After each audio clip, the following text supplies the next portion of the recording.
저희가 이 오늘 본문 말씀의 내용을 실은 우리가 잘 알고 있죠. 실은 이 본문 말씀은 이제 성상을 전공하는 입장에서 보면 아주 특별한 본문이긴 해요. 두 가지 사건이 서로 얽혀져 있거든요. 가는 도중에 어떤 일을 만나게 되고 또 그 일이 해결되어지는 이런 과정들을, 실은 이런 구조가 마가복음에는 여러 번 나오긴 하지만 마태복음에는 아마 유일할 겁니다. 그러니까 실은 이 본문 말씀 아주 특별한 말씀이라 할 수 있어요. 이 본문 말씀에서 저는 이 말씀을 묵상하다가 아주 뭐라고 그럴까요? 실은 복음서에 아주 유일하게 나오는 개념의 그 단어가 등장해요. 우리 오늘 19절 말씀인데요. 우리 화면에 나오는데 같이 한번 읽어볼까요? 예수께서 일어나 따라가심에 제자들도 가더니 아멘. 여러분, 이 19절 말씀을 생각해 보면 여러분, 우리는 예수님께서 누군가의 뒤를 따라가신다라는 이 내용이 여러분 낯설지 않으세요? 우리 성도들은 항상 이렇게 생각하거든요. 여러분, 제자됨이라는 말은 무슨 말일까요? 예수님의 뒤를 우리가 따라가는 걸 의미해요. 근데 이런 복음서에서 유일하게요, 예수님께서 누군가의 뒤를 따라가신다라는 표현이 여기에만 나옵니다. 여러분, 이게 예수님께서 누군가의 뒤를 따라가신다라는 이 개념 자체가 여러분 너무 낯설지 않으세요? 원래는 하나님이신 예수님께서 누군가의 뒤를 따라가신다라는 게 안 나와야 될 것 같거든요. 오늘 본문 말씀, 이 마태복음 9장 우리가 읽은 말씀에서는 예수님께서 이 회당장 야이로의 뒤를 따라가세요. 이 해당장 야이로가 앞서 가시는 것을 예수님께서 허락하셨다라는 뜻이겠죠.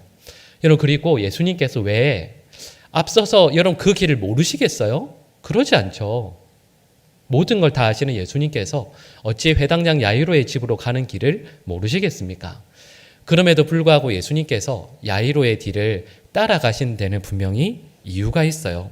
왜냐하면 이 말씀은 야이로가 정신없이 뛰어간다는 의미이기도 합니다.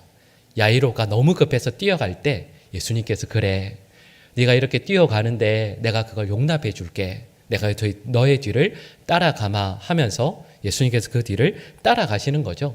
근데 그 이유가 무엇인가라고 했을 때 저희가 방금 읽은 말씀 바로 앞절입니다.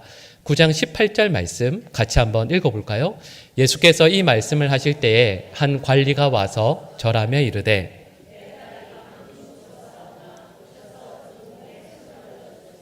그러면 살아나겠나이다 하니 아멘.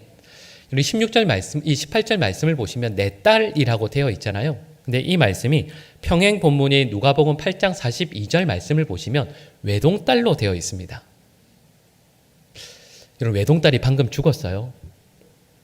그러니까 이 회당장 야이로의 마음이, 정신이 한편으로는 무너졌을 것이고 한편은 또 얼마나 급했겠습니까? 그러니까 예수님 앞서서요 막 뛰어가는 거죠. 예수님 빨리 걸음을 재촉해서 어떻게 해서든 그 시간을 줄여서라도 예수님을 자기의 집으로 모셔가려고 하고 있습니다. 여러분, 여기에서 이 회당 그리고 회당장이라는 말이 나오는데요. 이 회당이라는 건 왜 이스라엘이 그 바벨론 포로기 이후에 여러분 그때 성전이 완전히 무너지잖아요. 그래서 성전의 역할을 이스라엘 백성들에게 했던 것이 바로 이 회당입니다. 성전처럼 제사를 드릴 수는 없지만 유대 사람들을 모아서 함께 하나님의 말씀을 가르치고 또 속으로 모여서 우리로 말한 예배를 드릴 수도 있고요. 그리고 유대 사회를 하나로 묶을 수 있는 가장 강한 힘을 발휘했던 게 회당이에요. 그리고 회당에는 10명의 관리인들이 있습니다. 근데 10명의 관리인들 중에서 3분은 원로거든요. 이 3분이 나머지 7명을 관리하고 감독하고 가르치고 이런 역할을 했어요. 근데 이 3분을 보통 회당장이라고 하는데 이 야이로 같은 경우에는 이 지역의 회당에서 아주 존경받는 사람이라는 걸 우리는 알 수가 있습니다. 더군다나 예수님 당시에 우리가 생각할 때는 제사장이 높을까요? 회당장이 높을까요? 물론 그분들은 누가 높다라는 생각을 안 하셨을 거예요. 제가 이제 쉽게 그냥 말씀을 드린다고 이런 말씀을 드리는 건데 예수님 당시에 이 유대 사회에서 물론 맞아요. 제사장은 아주 높은 직급에 있는 분들이에요. 그런데 사람들이 제사장을 그렇게 존경하지 않았습니다. 왜냐하면 어쨌든 헤롯 성전이 세워졌지만 막대한 폭리를 취하면서 나쁜 짓을 하는 사람들이 제사장이라고 생각했거든요. 근데 또 반대로 회당장은 어쨌든 그 지역에서 존경받는 분들이거든요. 그러니까 이 회당장 야이로는 그 지역에서 유대교에서 또 그 종교와 사회에서 가장 중심에 있는 사람이라 말할 수가 있습니다. 그런데 그 회당장 야이로가 이 본문 말씀에 나오는 것처럼 삶에서 가장 큰 슬픔을 만나게 돼요. 그리고 이 말씀과 함께 나오는 사건이 뭐냐 하면 12년간 혈루병으로 고통과 아픔을 겪어온 이야기가 나오고 있어요. 실은 저희가 읽은 이 마태복음 말씀에는 이 혈루증을 앓아온 여인에 대해서 아주 간략하게만 나옵니다. 왜 그러냐 하면 이 마태복음 말씀을 읽는 사람들은 주로 유대인들이었거든요. 그러니까 혈루증 걸린다는 게 어떤 의미인지를 너무 잘 알아요. 얼마나 힘들겠구나, 얼마나 아프겠구나라는 걸 너무 잘 알아요, 이 사람들은. 근데 잘 모르는 분들을 위해서 설명을 해놓은 말씀이 마가복음 말씀이거든요. 실은 누가복음에는 나오지만 마가복음 5장 26절 말씀을 보시면 이 혈루병 걸린 여인에 대해서 이렇게 설명합니다. 많은 의사에게 많은 괴로움을 받았고 가진 것도 전부 다 허비하였다라는 내용이 나오고 있어요. 그러니까 그 2000년 전에 의사들이 남자잖아요. 근데 그 앞에 혈루병 걸린 여인이 자기의 수치를 다 보이고 또 가진 재물 다 허비하고 그래서 살 길이 막막한 가운데 이 슬픔을 당하고 있습니다. 오늘 본문 말씀은 그러니까 실은 공통된 단어를 만약에 뽑아낸다고 한다면 회당장 야이로 그리고 혈루병 걸린 이 여인 모두가 슬픔이라는 이 단어를 함께 가지고 있어요. 그러니까 회당장 야이로는 삶에서 가장 큰 기쁨의 이유였던 유일한 무남 동료 외동딸을 잃은 슬픔이 있고요. 그리고 이 혈루병 걸린 여인은 여러분 하루하루를 아무리 기다려도 차도가 없어요. 나아질 거라는 기대와 소망을 가질 수가 없이 점점 그 병은 심해지고 몸은 점점 상해져 갑니다. 그러니까 이런 내용이죠. 유대인들 모두가 존경하는 회당장 야이로도 슬픔을 만나고 사람들이 아무도 신경도 쓰지 않고 사회에서 가장 낮은 곳으로 버림받은 이 여인도 슬픔을 만나고 그리고 실은 이 본문 말씀을 읽고 묵상하고 있는 저희들도 사람마다 다르긴 하겠지만 이런 슬픔을 만나게 되는 거죠. 실은 이 슬픔에서 예외로 살아갈 수 있는 사람은 이 땅에 그 어느 누구도 없습니다. 근데 이 회당장 야이로와 이 혈루병 걸린 여인에게 차이가 있어요. 이 두 분이 만난 차이가 뭐냐 하면 여러분 야이로는 이 외동딸의 나이가 몇 살이죠? 12살입니다. 12년. 그리고 혈루병 걸리는 몇 년 동안 아팠죠? 12년이요. 그러니까 여러분 이 야이로는 12년 동안 정말 기쁨 가운데 늘 살았거든요. 사랑하는 외동딸을 기르고 그 딸로 인해 하루하루 늘 행복했을 거예요. 여러분 그런 기쁨을 12년 동안 계속 누리다가 여러분 바로 이 순간 갑자기 찾아온 슬픔을 만나요. 갑자기 찾아온 이루 말할 수 없는 큰 슬픔. 그리고 혈루병 걸린 여인은 어떤 슬픔을 만나죠? 12년 동안 농축된 슬픔을 만나요. 여러분 이 차이가 있지만 두 분 모두가 슬픔을 만난다라는 건 똑같습니다. 그러니까 여러분 12년 전 어느 한 날을 생각해 보면 이런 거예요. 12년 전 어느 날 어느 가정에서는 잔치가 벌어졌어요. 그렇게 기다리던 자녀를 얻었어요. 야이로에게는 너무 사랑스러운 예쁜 딸이 태어난 날이죠. 근데 여러분 어느 날 12년 전 어느 날 어느 가정에서는 곡소리가 났어요. 나에게 큰 병이 찾아와서 아마도 결혼을 했다면 틀림없이 버림받으셨겠죠. 모든 가족들에게서 내쫓김을 당했을 거예요. 그러니까 12년 전 어느 날 한 가정에서는 큰 기쁨이 그래서 잔치가 벌어졌고 12년 전 어느 날 한 가정에서는 큰 슬픔이 임하게 되었습니다. 여러분 그런데 여러분 혹시 그 단테 신곡을 읽어보셨는지 모르겠어요. 근데 그 책 중에 제가 좀 어렸을 때 읽긴 했지만 읽었던 그 문구 중에 이런 내용이 있습니다. 더 없는 슬픔이 하나님께로 우리를 인도한다 라는 이런 문장이 있어요. 물론 오늘 본문에서 저희가 두 분 모두가 정말 큰 슬픔을 만났구나 여러분, 이것도 실은 큰 아픔이고 괴로움이지만 이것만으로 끝나지 않습니다. 오히려 저와 여러분들이 찾아보아야 할 것은 이 슬픔 가운데서 두 분들이 어떻게 했는가가 중요하겠죠. 근데 중요한 것은 이 두 분 모두가 이 슬픔을 인하여서 예수님 앞에 나아가게 돼요.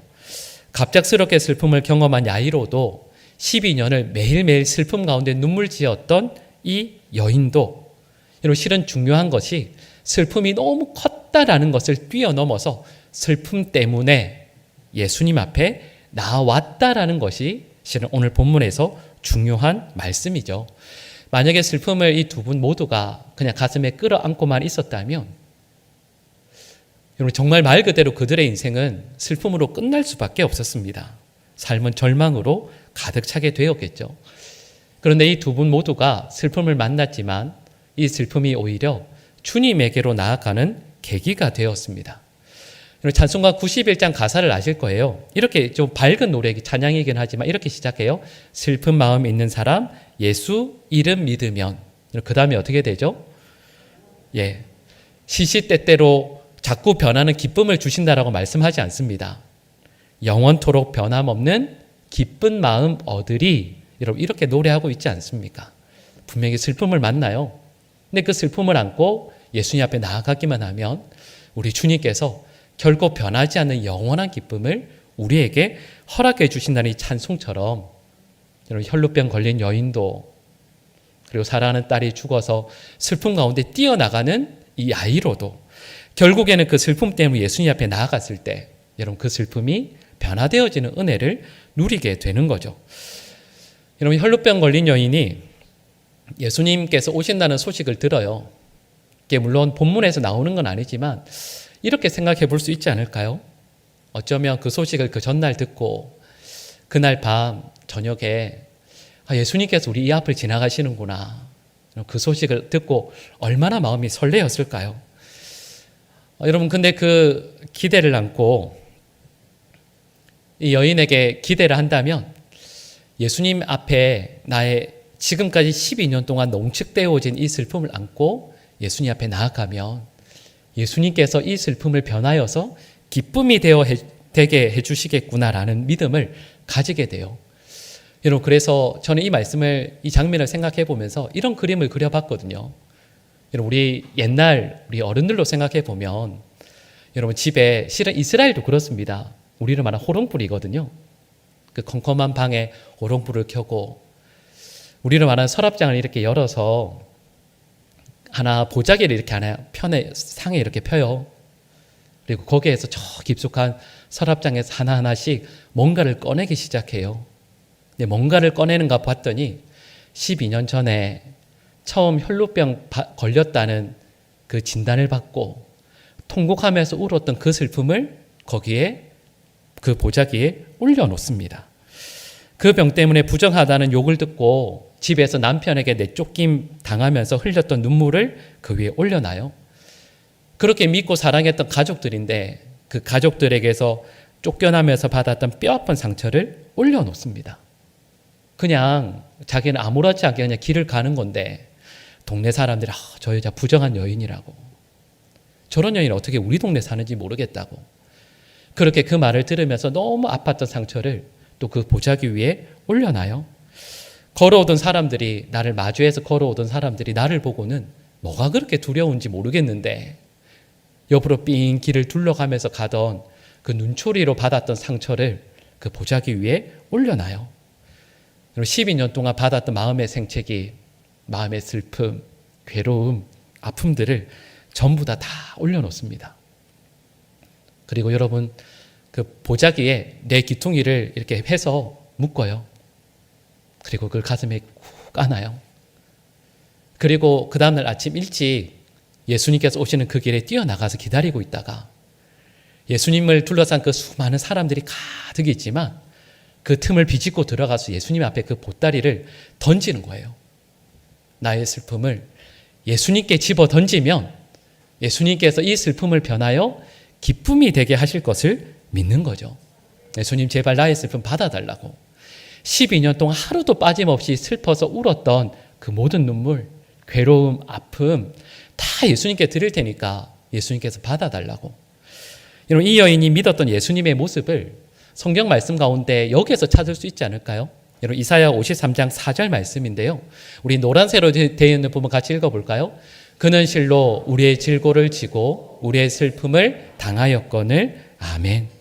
여러분, 이 말씀에서요, 우리의 슬픔을 당하였거늘 이라는 말씀이 있어요. 여러분, 이 말씀을 원어로 말씀을 드리면 무슨 뜻이냐면 우리의 슬픔을 가져가셨거늘 이런 뜻이에요.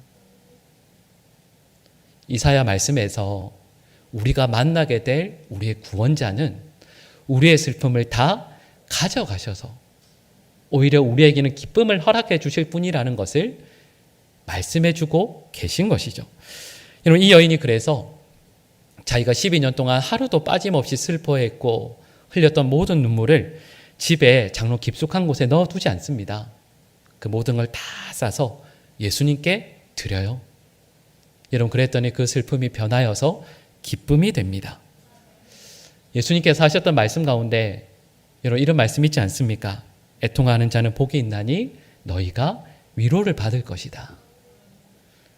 여러분, 이 여인이 예수님 앞에서 나의 모든 슬픔을 다 내어놓고 또 다른 한편으로 예수님 앞에서 진정 애통하게 될 때 우리 주님께서 주시는 위로를 받고 누리게 되는 것이죠. 여러분, 그렇게 생각을 해보면 저희가 오늘 본 말씀을 묵상하면서 맞아요. 여기 계신 모든 분들 중에서 여러분, 믿음 생활을 해갈 때 우리가 어쩔 수 없이 경험하는 슬픔과 고통이 있어요. 근데 이 슬픔, 이 고통을 내가 그냥 부둥켜 안고만 있으면, 그냥 이걸 들고 장로 깊숙한 곳에 넣어두기만 하면 여러분, 그 슬픔은, 그 고통은 우리 인생에 결코 좋은 것이 될 수가 없습니다. 그러나 그것을 예수님께 내어 맡기게 되면 실은 이 고통만큼, 슬픔만큼 우리에게 고마운 것이 없게 되는 거죠. 이것 때문에 오히려 예수님 앞에 달려가게 되고 예수님 앞에 나의 온 마음을 다 내어놓을 수 있게 하는 복의 통로라 말씀하는 것 아니겠습니까? 여러분, 그래서 회당장 야이로도 그리고 혈루병 걸린 이 여인도 결국 그 슬픔을 가지고 예수님 앞에 찾아가요. 그리고 오늘 본 말씀의 결론이 뭐냐 하면 두 분 다 정말 큰 슬픔 가운데 그럼에도 불구하고 예수님을 찾아갔더니 그 슬픔이 변하여 기쁨이 된다라는 것을 말씀하고 있는 거죠. 여러분 아마 잘 아실 겁니다. 성 어거스틴이 그 젊은 시절을 보내면서 그 마음의 그 허전함을 채우고자 온갖 일들을 다 해요. 성적인 문란함 가운데도 살기도 했고 또 지식을 정말 열심히 추구하기도 했습니다. 그리스도교가 아니고요. 이방 종교인 마니교에 들어가서 사제에 오르도록 그 종교에 대한 것들도 탐닉하게 되죠. 그런데 그 어떤 것으로도 자기의 마음 깊숙한 곳에 있는 그 원함을, 그 공간을, 허전함을 채울 수가 없었어요. 그러다가 어머니의 간절한 눈물의 기도로 결국에는 그가 예수 그리스도 앞으로 돌아오게 됩니다. 회심하게 되죠. 근데 여러분, 유명한 어거스틴의 고백록에 보면 그때 어거스틴이 했던 말씀이 그 책에 기록되어져 있어요. 이런 내용입니다. 내가 하나님에게로 돌아와 하나님 품에 안겼을 때에 비로소 내가 무엇을 지금까지 찾아왔는지 알게 되었다. 이런 내용이 나오고 있어요. 여러분, 이 말씀의 의미가 무엇이겠습니까? 여러분, 우리 그러지 않으세요? 세상에 너무 많은 사람들이, 아마 많은 사람이 아니라 전부 다요. 명예를, 돈을, 세상의 쾌락을 끊임없이 다 추구해요. 갖고 싶은 그 어떤 것들을 나의 욕망을 채우기 위해서 온 힘을 다합니다. 여러분, 그런데 왜 이렇게 하냐면 실은 이유가 이렇게 말씀드릴 수 있어요. 그렇게 하시는 분들 모두가 진정 채워져야 할 것이 채워지지 않기 때문이에요. 아무리 해도 마음의 그 갈급함이, 그 공간이 채워지지 않으니까 말씀드린 명예든 성적인 것이든 지식이든 뭐든 그걸로 우리의 마음을 채우려고 하죠. 여러분, 그런데 주님 품에 안겨서 주님 한 분으로 만족하게 될 때 우리 모든 신실한 그리스도인들의 고백입니다. 그러면 세상에서 내가 지금까지 추구했던 그 어떤 것인가가 있어도 좋지만 없어도 괜찮다라는 고백을 하게 돼요. 주님 한 분만으로 절대적인 만족을 누리게 되는 것이죠. 하나님께로 온전히 돌아가지 않는 이상 진정한 기쁨을, 만족을 누릴 수 없다라는 것을 성경도 지금까지 살아왔던 모든 신앙인들도 우리에게 말씀하고 있어요. 그리고 이 말씀 우리에게 적용해 볼까요? 여러분 요즘에 불만이 좀 가득하지 않으세요? 짜증 안 나세요? 우리 성도들은 한 분도 그런 분이 없으신가요? 자꾸 짜증나고 왜 자녀에게 지나치게 화를 내는 모습을 보실 때가 있지 않으세요? 또 그런 모습 생각하면서 또 우울해지시는 분들도 있으실 겁니다. 여러분 생각해 보면, 그 문제의 원인을 가만히 생각해 보면 실은 그 문제의 진짜 원인은 그 자녀에게 있는 거 아니에요. 우리가 벌지 못하는 돈이나 우리의 어떤 명예의 수준에 있는 거 아니에요. 우리가 그렇게 짜증이 나고 화가 나고 불만족이 지속되는 이유는 다른 거예요. 바로 우리가 주님 안에 진정으로 들어가지 못하기 때문입니다. 주님에게서 솟아나는 진정한 기쁨, 진정한 만족, 진정한 행복을 저와 여러분들이 맛보지 못하기 때문이라 말씀하시는 거죠. 여러분, 저희가 7월을 이제 보내고 있습니다. 지난 상반기 보내고 이제 새로운 하반기를 맞이하게 돼요. 근데 저는 오늘 본 말씀을 대하면서 우리 성도들에게 말씀을 전하면서 주제가 본문의 슬픔에 대한 내용이 있잖아요. 근데 저는 우리 모든 성도들에게 남은 하반기 동안 슬픔이 아니라 행복하고 기쁘고 복된 일들만 주님께서 가득 허락해 주시기를 간절히 축복합니다. 너무 크게 아멘하시면 제가 이럴 줄은 몰랐는데? 맞아요. 근데 맞아요. 왜냐하면 이게 저의 진짜 솔직한 마음이에요. 근데 여러분 그렇게만 제가 말씀을 드리고 설교 말씀을 끝맺으면 저는 실은 가짜 목사가 되는 거예요. 저도 여러분들도 아마 남은 하반기 혹은 우리 평생의 삶 동안 본문에서 말씀하고 있는 어떤 슬픔, 고통, 어려움들을 분명히 만나시게 될 거예요. 근데 여러분 오늘 본문은 저에게 이렇게 말씀해요. 그 슬픔을 우리가 안고 가슴에 품고 있으면 슬픔으로 끝나게 돼요. 네, 그 슬픔을 가지고 주님 앞에 나아가게 되면, 슬픔을 만날 때마다 주님에게로 돌아가게 되면, 그 슬픔을 주님께 내어드리게 되면 저와 여러분들의 삶은 분명히 주님께서 도우시고 우리 주님의 뜰에 심기워진 푸른 감람나무의 삶이 될 것임을 믿습니다. 여러분 실은 제가 처음에 말씀드린 내용이 이런 거예요. 실은 슬픔 때문에 내가 도무지 감당할 수 없는 슬픔을 만난 야이로는 예수님을 뒤따라오게 만들어요. 그리고 예수님은 그의 마음을 아시니까 뒤따라가시죠. 여러분 이 말씀을 다시 우리에게 적용해 보면 큰 슬픔을 만났어요. 여러분 그 슬픔을 가지고 예수님께로 나아가고 내어드리고 그 다음에 주님께서 어떻게 인도하실지를 잠잠히 기다리면서 주님께서 가시는 그 길을, 그 뒤를 따라가는 우리 성도들이 되실 수 있다면 얼마나 좋겠습니까? 여러분 실은 야이로의 삶이 잘못된 거 아니에요. 주님을 따라오게 하는 슬픔을 내어놓고 주님을 따라오게 하는 것도 귀한 말씀이죠. 귀한 삶이에요. 그런데요, 슬픔을 만났을 때 주님 앞에 내어드리고 주님께서 우리를 어느 길로 인도하실지 모르지만 주님께서 인도하시는 그 길 믿음으로 순종함으로 따라갈 수 있는 우리 성도들이 될 수 있다라고 한다면 여러분 그것이 얼마나 감사한 일이겠습니까? 우리 성도들에게 주님께서 이런 믿음의 결단 허락해 주시기를 간절히 축복합니다. 큰 슬픔을 만났을 때, 아픔들을 만났을 때요, 기쁨이 쭉 이어지다가 갑작스러운 슬픔을 만나시든, 여러분 혹시 여기 계신 분들 중에서 이 혈루병 걸린 여인처럼 농축된 슬픔 중에서 누구한테도 속 시원히 말할 수 없이 슬픔 중에서 하루하루 지내시는 분이 계시다라고 한다면 그 슬픔 주님 앞에 내어드리고 주님께서 그 슬픔을 다 가져가심을, 주님께서 그 슬픔을 가득 안고 주님께서 어느 길로 가실지 모르지만 그 뒤를 따라갈 수 있는 우리 믿음의 백성들 될 수 있기를 간절히 축복합니다.